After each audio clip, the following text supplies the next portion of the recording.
In the near future, global warming will cause sea levels to rise significantly, devastating coastal cities around the world. Millions have been displaced and extreme weather is now causing global hunger. Therefore, the government is introducing pregnancy approval to combat the overpopulation. To compensate, scientists are developing a series of robots known as mecha that don't require as many resources as humans to survive. The inventor of these mecha is Professor Hobby, who disassembled a female mecha at an academic conference and said that the robot is programmed to react to injury and pain, and tries to avoid the cause of injury just like humans do. Explained. Unfortunately, this doesn't mimic human emotions, so Hobby moves on to the next step, robotic children programmed to love their parents. This mecha is marketed to couples who want children but cannot obtain a birth permit. 20 months after his presentation, Henry and his wife Monica visit their hospitalized son Martin. Martin was diagnosed with a rare disease and has been suspended until a cure is found. Martin's doctor is worried about Monica, who still wants this treatment, and she frequently comes to her son's house to read to her. And she advises Henry to help Monica deal with the grief she is currently suppressing. Hoping this will help his wife, Henry applies for the Cybertronics beta test and is chosen by Hobby to be the one to test his latest invention, a child mech named David. This robot is a prototype mecha child programmed to experience love. Monica gets mad at the idea and argues with Henry. She says Martin is trying to replace him even though he isn't dead yet. But she eventually realized that Monica had a hole in her heart that she needed to fill and that she needed to take care of her child again, even if it was a mecha. After finally changing his mind, Henry explains how the casting protocol works. If they choose to keep David, they can choose to activate his imprint that makes him as true to themselves as any normal kid who loves his parents. Embossing is irreversible. This means that if the couple decides to give David back, he will be fired. Therefore, it is very important not to memorize until you are sure. Later that night, Monica and Henry let David through Martin's old room. David is desperate to get along and make his parents happy, but Monica gets nervous when she remembers he's not real and shuts the door on him when he asks to dress her up. The next morning, David watches with curiosity as Monica prepares breakfast. No matter how much Monica tries to ignore him, he keeps watching her doing housework all day long. A frustrated Monica locks David in the closet. After some time, Monica feels guilty and lets David out. She excuses them by saying she's playing hide-and-seek. This leads David to surprise Monica while he is relieved in the bathroom thinking she is hiding. During dinner, David sees his parents eating and is so mesmerized that he imitates Henry and pretends to drink from an empty glass and Monica eats pasta. David laughs, and so do his parents, as the noodles get stuck between Monica's lips. Later that night, when Monica gets David ready for bed, she finally takes care of him as if he were her real son. However, this reminds her of her hospitalized Martin and brings her to tears. The next morning, Monica has to accept that she needs David to deal with Martin's situation, so she decides to start the imprint protocol.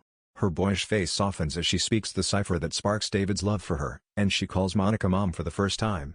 This makes Monica even more attached to him, especially when he hugs her. One evening, Monica was happily preparing to attend an event with Henry. However, Henry worries about Monica's affection for David and reminds her that he is a mech, but Monica sees David as her gift. When David comes to say goodbye to her, her parents smell something and realize that David has used up Monica's expensive perfume. To make matters worse, David asks Monica if she will one day die. Monica confirms to do so, but not wanting David to be alone, Monica takes an old bear robot named Teddy that belonged to Martin so that he can keep him company while Martin is away. I will pass it on to David. Sometime later, David shows Monica that he can transmit sound from her cell phone by turning it into her speaker. David's speakerphone is a call from Henry who can hear Monica because of her mode. After her many scoldings, David finally gives her a phone and Monica hears the big news. A few days later, Monica wakes up from her sleep and comes home with Martin, who is recovered from her incurable disease. As the days wore on, Martin treated David like a toy, asking him to break things, stabbing him in the face and wondering how they were made. When he was first asked about what he remembers, David drew a picture of a bird with feathers growing out of his tail. One afternoon, Martin asks Monica to read Pinocchio to himself and David, secretly hoping he will make fun of David with the story. However, David is fascinated by the idea that a real boy could grow out of a doll. During lunch, Martin invites David to an eating contest. Monica and Henry panic after learning that the act could break David's heart, but the boys ignore the warning and continue eating. Finally, David stops with one side of his face drooping, scaring everyone. David is then brought in for repairs and Monica holds her hand. But when she hears him say, "It doesn't hurt," she panics. Martin gets jealous when she sees that her mother is so worried about David. When they get home, he tricks David into secretly cutting Monica's hair while she sleeps and says he loves it. David initially refuses, but Martin manipulates him into agreeing. David then goes to the master bedroom and cuts Monica's hair with a pair of scissors, but at that moment Monica turns around and almost hurts herself with her blade. Henry wakes up to Monica's screams and angrily shakes David, demanding to know why he did that until Monica stops him. Part of her hair falls to the ground and Teddy finds it. Some time later, while preparing for Martin's birthday party, Henry tries to convince Monica that David isn't worth the risk anymore, but Monica tells him that David is just a kid making mistakes, and defend it. During the party, Martin's friends tease David and stab his artificial skin with a knife to test it for pain. This activates David's defense program, causing him to hide behind Martin, the only person he feels safe with. He also begins to back away, but he walks too far and accidentally drags Martin to the bottom of the pool. The adults scramble Martin out of the water to resuscitate him, but David is left alone to watch from the pool. After this incident, Monica becomes suspicious of David, but she also finds a beautiful letter David wrote to her, which leaves her in the dark about how she feels about him. In the end, she decided she had no other choice and told David she was going on a trip with Teddy, and David was happy to spend the day with his mother. The next day, Monica cries as she makes her way to Cybertronics to destroy David. Eventually, so much guilt causes her to change her plans and drive to the woods, where David unsuspectingly lays out a picnic mat. Monica immediately stopped him and she eventually told him she had to break up with him for good. A devastated David pleads and apologizes for all he's done. He also wonders if he could be welcomed back into his family if he were a real boy like Pinocchio. Monica does not give in to his entreaties and gives David the money before leaving, telling him not to let anyone catch him, especially the Cybertronics. David clings to her and won't let go, so Monica pushes him away, startling them both. She then excused herself and drove away so that David could see the car from a distance. Meanwhile, at Rouge City, a mechanic named Joe's job is to comfort clients mentally before spending the night. Joe then crosses town to meet the next customer at the hotel. The owner demands license badge from Joe, while an anti-robot group called Fresh Fair searches the city for stray mecha. Joe then changes his hair color before heading to his client's room. As he sits on the bed and is appalled to find the bed covered in blood and the client dead, a man appears in the room and confirms that he was the one who killed the woman. Realizing that he has been tricked, Joe quickly flees, hides in an alleyway, and uses a small knife to remove the license plate from being tracked. In the woods, David tells Teddy to find Pinocchio's blue fairy and turn Teddy into a real boy. Suddenly, a garbage truck passes by to dump scrap parts, and a horde of abandoned mechs show up to sort through the garbage and repair it. As David watches in disbelief at what he sees, Joe also appears, with a moon-shaped plane following him. It turns out to be a group of flesh fares, and the pursued mechs quickly flee in terror. The group kidnaps mechas and destroys them on the show to prove their anti-robot movement. They use the plane scan to track the mech, but some appear in the woods on motorcycles and begin chasing the mech through the woods, eventually breaking into a small town. They fire magnetic discs to catch the robots and unfortunately a few mechs are captured, but David and Teddy manage to follow a few mechs to an abandoned cottage where they can take care of him. I met a mecha nanny who offered to be her to help me. Unfortunately, while the plane picks up Joe in a cage, the drivers still find the cottage and destroy the walls to trap everyone. During the fight, David tries to hug Teddy, but Teddy falls over. At least a few branches prevented him from falling, so he quickly got back up and chased the plane. Later, at the Fresh Fair show, Teddy is picked up by staff and thrown into a treasure trove. At the stadium, the crowd cheers as old, abandoned mechs are repeatedly destroyed by being shoved into cannons or set on fire. A frightened David grabbed Joe's hand, startled by the sensation. Meanwhile, Teddy manages to escape from the lost and found and finds David in a cage. At that moment, a little girl picked up Teddy and looked at David and thought he was a real boy. Later, the girl approaches her father, one of the program's programmers, and the man is worried when he hears that there is a boy inside the mecha. Back in the cage, David learns from the other mechs that humans are pressuring them to maintain their dominance. The girl's father then approached David and used a portable X-ray machine to confirm that David was a robot. The father is shocked and intrigued by David's advanced systems, but the showrunners aren't amused, and an altercation ensues while David watches the nanny mech get hit with acid as part of the game. The showrunners insist that David be added to the show as well, ignoring the programmer's explanation of how valuable David is. The showrunner then takes David in and as he was holding Joe's hand for safety, the two are dragged onto the field and fall into an acid trap. When the showrunners introduce David to the audience, he also rants about how the mech kid is insulting humanity. But she says she's not used to seeing kids on the show, so the audience is silent and now she feels conflicted. Suddenly acid fell on David's shoulders and he screamed in terror. This convinced the crowd that David was the real child, and they threw objects at the showrunners in terror, and just before the riot began, the girl's father ordered security to release David and Joe, prompting David and Joe to be released. Free Joe. Safely. There are various pictures of David growing up in Hobby's office, and it is revealed that he is modeled after Hobby's late son. The team arrives and reports that David has been spotted at the Flesh Fair, assuring Hobby that the mech is fine. Back in the woods, David and Teddy suddenly see the moon and decide it's the Flesh Fair plane. Just in case, they choose a different path and David shares with Joe his desire to find the blue fairy. Joe says most women can be found in Rouge City and agree to drive together. First they need to get in the car, so Joe finds a group of teenagers and uses a hologram pen to manipulate them, promising many meech women in the future. The boys take them to town, and Joe shows David around town, teaching him all about the flashing lights and oddly shaped buildings. David is fascinated by the angel statue and he believes it to be the Blue Fairy and tries to enter the church, but Joe takes him. Eventually, they encounter Dr. No, a program that acts as an all-knowing encyclopedia. Using the money Monica gave him, David learns that the Blue Fairy is at the end of the world. This information comes from a quote from Hobby.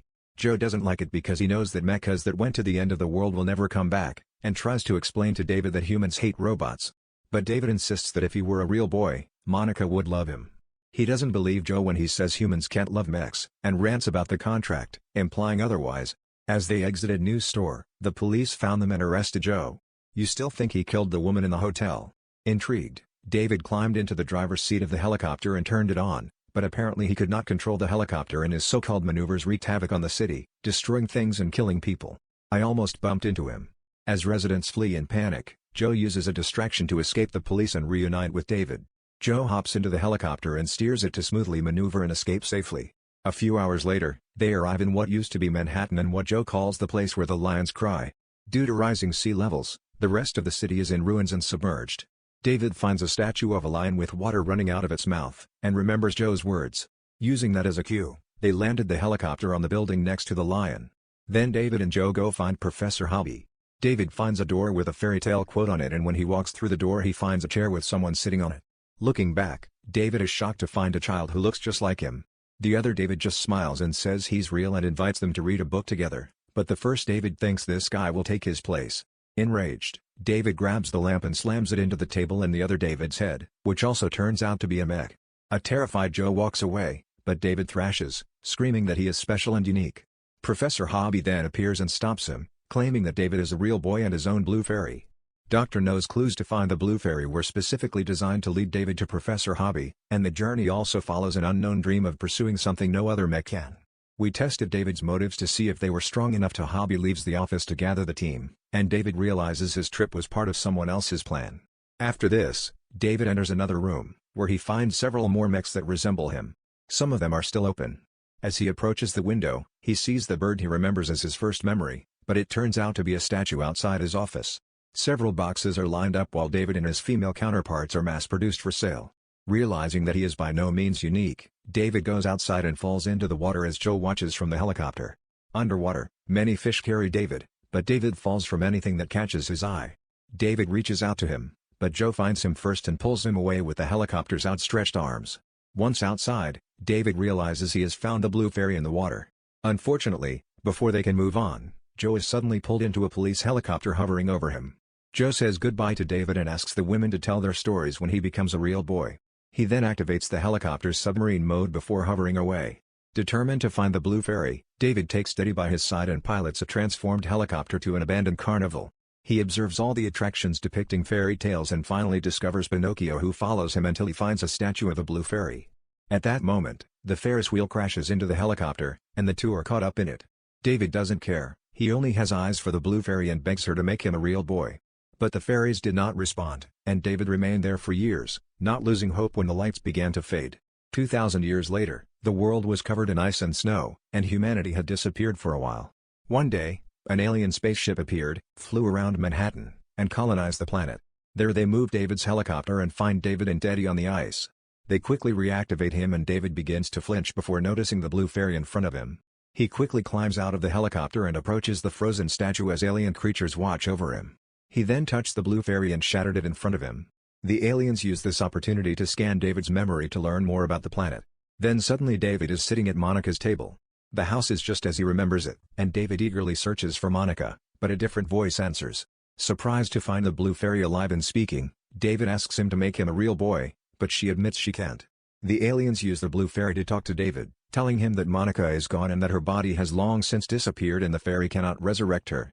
As David is grieving, Teddy approaches him to remind him of a time when he cut Monica's hair, and that she kept the same hair, meaning the aliens could bring back her mother. Then she reveals David goes to his old bedroom and fondly remembers her friend Joe while Teddy gets her in shape. At that moment, they see a figure at the door and think it's Monica, but it's actually an alien who admits to being fascinated by humans. He hopes to use organic traces to create clones to bring back humanity, but unfortunately all his attempts so far have been unsuccessful, as clones only have a one-day lifespan. This also happens when you bring Monica back. David sets out to find her, hoping that her Monica is as special as he is and that she will survive forever just like she did when she was trapped in her helicopter. He found her in her bedroom and started crying while brushing her hair off her face. At that moment, Monica wakes up and greets David with a warm smile. For this day, David and Monica are now able to spend time together. David happily shows Monica pictures of her travels, plays hide-and-seek, and celebrates her birthday. As the lights dim outside, David puts Monica to sleep, worried she won't wake up. David smiles with a mixture of sadness and joy when Monica suddenly tells him she loves him. He then decided to sleep next to her, fulfilling his dream for the first time in his life. End. Conclusion. In a world shaped by environmental upheaval and technological innovation, the journey of David, the mecha child programmed to love, mirrors the quest for acceptance and connection. As David's poignant pursuit evolves through trials and time, it reflects the human longing for genuine emotion and companionship in an ever-changing landscape. Thanks again from Movies Recapped. If you enjoyed this movie recap, don't forget to hit that like button and subscribe for more captivating narratives and engaging content. Please also comment on your thoughts and so I know you subscribed and I will reply back to you.